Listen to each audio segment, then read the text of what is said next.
Welcome to doctor स्टेरोटोनिन। आज हम steroid से जितने भी हार्मोन्स बनते हैं, मतलब स्टीरॉयडल जो हार्मोन्स बनते हैं कोलेस्ट्रॉल से, सारा बताया जाएगा। Like progesterone, aldosterone, cortisol. मैं जल्दी जल्दी ये लिख रहा हूँ और उसके बाद मैं आपको एक निमोनिक्स बताने जा रहा हूँ मज़े का। वो आपका बड़ा अच्छा कवर हो जाएगा।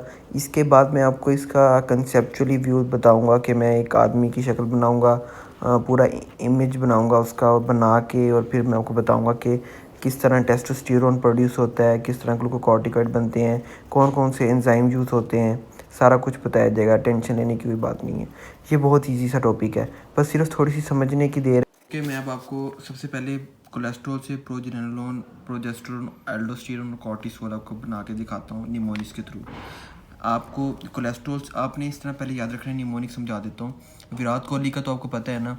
विराट कोहली की जो वाइफ है वो हो जाती है प्रेग्नेंट, और जब वो प्रेग्नेंट होती हैं तो उनकी जो रिपोर्ट आती है वो आती है critical. All is very critical, ठीक है। तो क्या होता है, विराट कोहली से क्या बन जाएगा, कोलेस्ट्रॉल।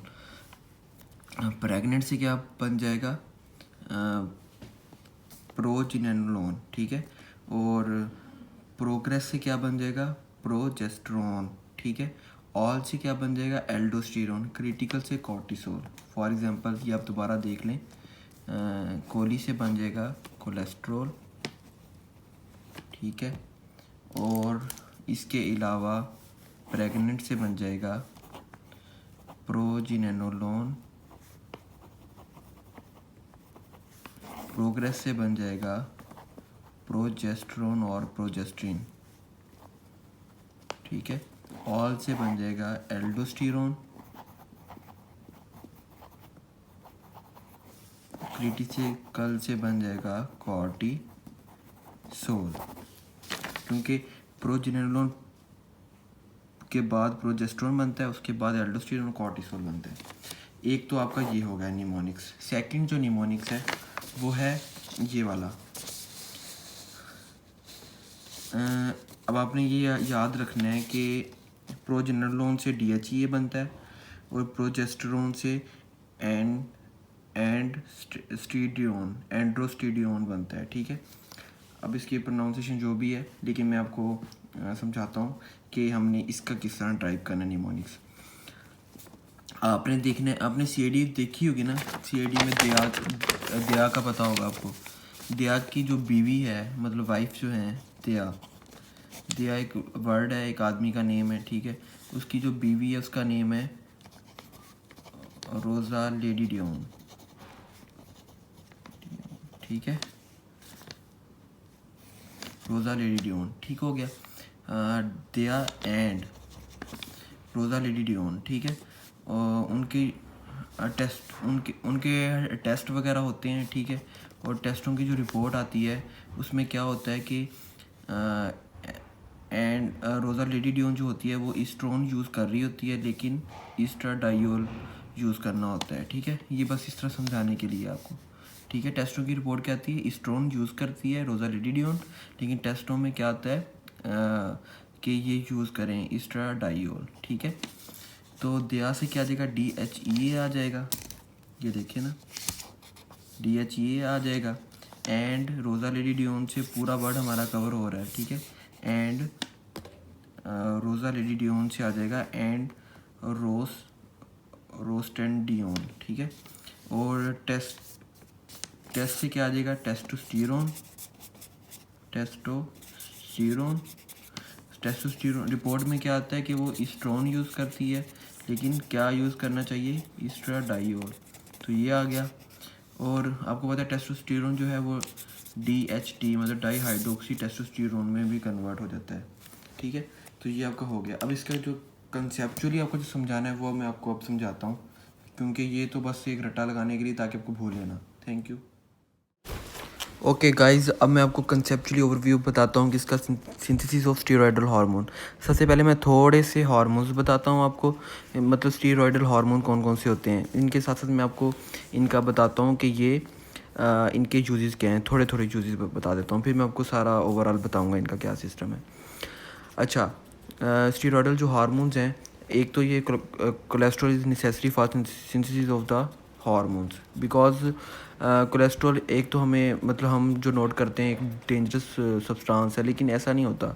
कोलेस्ट्रॉल हमारी बॉडी के लिए बहुत नेसेसरी होता है, सेल मेम्ब्रेन के लिए, हार्मोन सिंथेसिस के लिए, और बहुत इंपॉर्टेंट रोल है कोलेस्ट्रॉल का।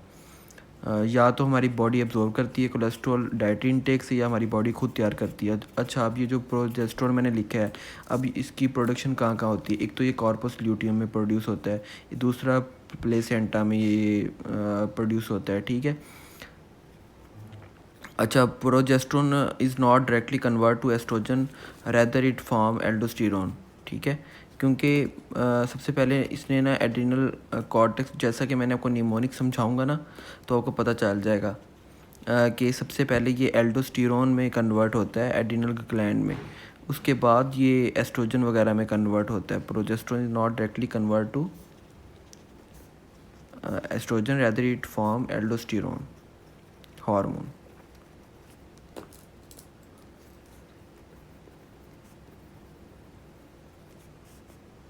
अच्छा, अब ये जो मिनरल कॉर्टिकॉइड है, इसके अलावा जो मतलब काफ़ी सारे हार्मोन्स होते हैं, लाइक मिनरल कॉर्टिकॉइड, ग्लूकोकॉर्टिकॉइड, ये जो हैं ये एड्रिनल कॉर्टेक्स से रिलीज़ होते हैं, और लेकिन कुछ थोड़ा सा फ़र्क है, लाइक टेस्टोस्टेरोन एस्ट्रोजन में एंजाइम का फ़र्क आ जाता है। 17 I think 17 beta hydroxylase use होता है इनमें, टेस्टोस्टेरोन में, लेकिन ये जो ग्लूकोकॉर्टिकॉइड है, मिनरल कॉर्टिकॉइड, इनमें नहीं यूज़ होता, ठीक है। एल्डोस्टेरोन वगैरह में जो सेक्स हार्मोन्स हैं उनमें सिर्फ प्रोड्यूस होता है।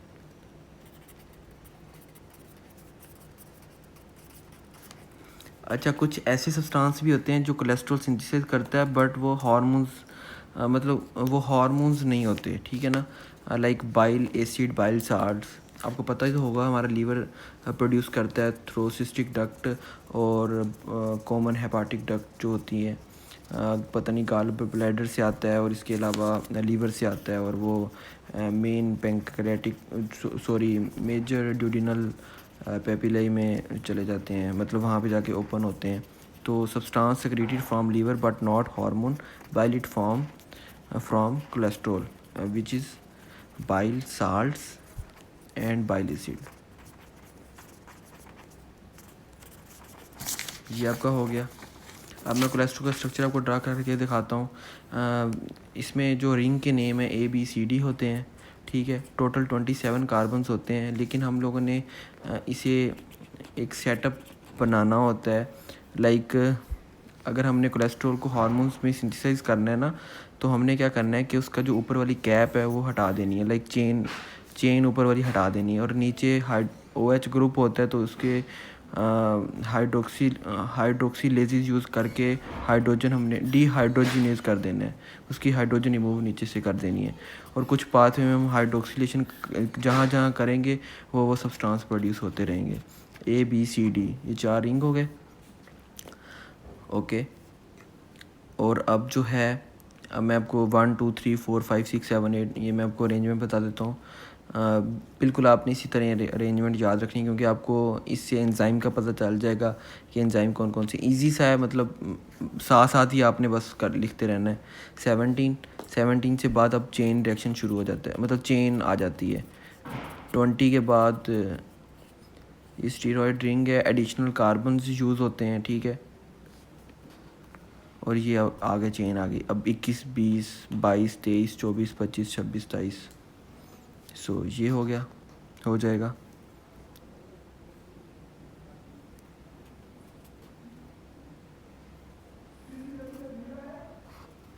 ये जो 21 तक होते हैं ग्लूकोकॉर्टिकॉइड एल्डोस्टेरोन वाले पाथवे में तक आते हैं। मतलब अगर हम ऊपर वाला सारा उड़ा दें ना, लाइक 22 23 24 25 26 27, तो ये आ जाएंगे एल्डोस्टेरोन ग्लूकोकॉर्टिकॉइड पाथवे। अगर हम 20 और 21 को भी उड़ा दें और हाइड्रोक्सिलेशन करते रहें, तो ये आ जाएंगे सेक्स हार्मोन्स वगैरह में, ठीक है। तो इनकी जो अगली वीडियोज़ हैं उनमें आपको मतलब सेक्स हार्मोन्स